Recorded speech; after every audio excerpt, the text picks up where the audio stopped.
Hey guys, so now that our morning chores are done, which is putting everybody out and feeding everybody, taking the dogs for their walk, come back inside and we can take a look at the milk that we got.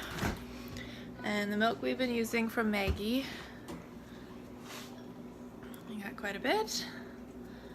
It's I switched her feed from just regular chop to dairy ration for cows, which my neighbor suggested, who raises goats, and it seems to have had quite an increase on her milk production, so that's great. So we've been using it, little bits for our own baking and drinking use, but we don't get too much from Maggie, since she's just a pygmy goat. And so what I have been doing is freezing them. So we freeze them in ice cube trays, and then I put them in a Ziploc bag in the freezer for making soap. You have to freeze them, or else when you mix it with the lye, it will scorch it. Scorch the milk, so we don't want that. So we've got, Christmas is coming up, it's October, I don't know, something, 13 maybe. And been busy away making soap for the past couple months. So here we're getting ready for our Christmas markets. We've got 3 that we're booked into over the next 2 months. So we've got about 350 pieces of soap here. And I've got 2 new ones that I'll show you how I cut them today. So yeah, we've got them wrapped and packaged, different flavors. We've got peach. This is just our plain signature piece, so nothing in it but goat milk and oil and lye. No colors or flavors. Lavender and cucumber, and we've got sandalwood, lemongrass. We've got Christmas flavors. We've got this is Santa's Christmas tree. This is goat milk and honey flavored. Well, flavored, scented. Eggnog. This is kind of a citrusy. Get it there. One. We've got mocha.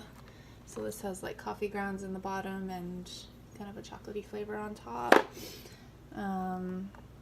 Coconut. This is our men's kind of flavor.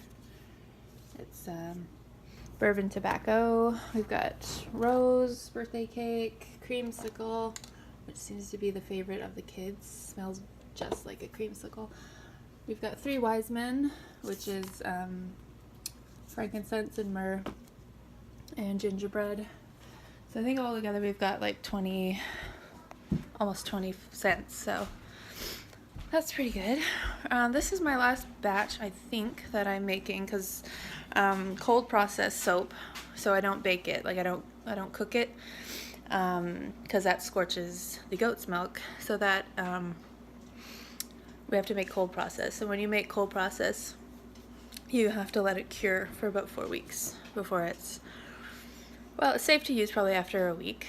Like it's not gonna hurt to make your hands tingle or whatever because of the lye, but it lasts longer.